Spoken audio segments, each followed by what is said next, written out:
bakiremu bijja kuteekwa omukono. Omwaka guno emikolo gy'empango egy'okujjukiranga bwe giweze emyaka 25 bukyanga Omukama Oyo Nyimba Kabamba Iguru Rukidi owookuna atuuzibwa ku Namulondo gibadde gyakawulawula olw'ekirwadde kya COVID-19.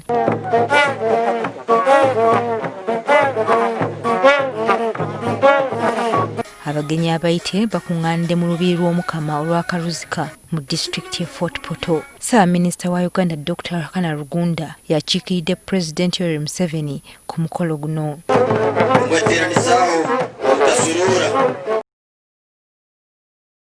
Kyokka wadde gibadde gyakawulawula waliwo obulombolombo obutabuusiddwa maaso.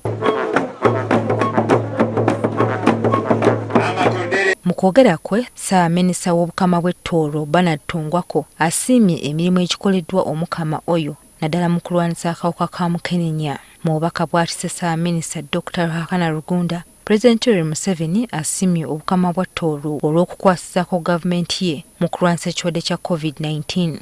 I wish to thank the people of Tooro for responding well and listening to the guidelines which we have enumerated. In the early months of the coronavirus pandemic, some pessimists were quick to announce the collapse of the African economies because of the lockdowns our governments had put in place to slow the spread of the virus. Museveni ategezzeza nti bannayuganda bangi bongedde okweyagalira mu nsi yaabwe olw'okuba nti balina eddembe kunyweza obuwangwa bwabwe.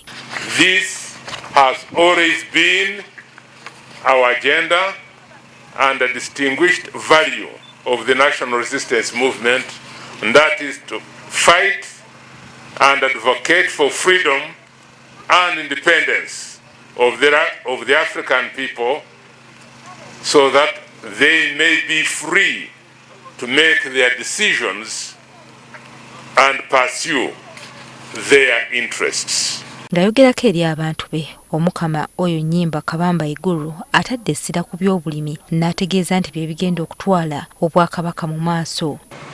Byongerwemu amaanyi tujja kutandika model farms embaganeza mu kukamanuko okongera abantu baitu kwegera hei. Omukama era akubirizza abantu okulwanirira obutonde bw'ensi obwongedde okusaanyizibwawo. Kawo oburyo kurora ebyobuhangwa byalindwa kulungi, ebisaaru byasiiswa habwokuba amaizi nugo bwomezi.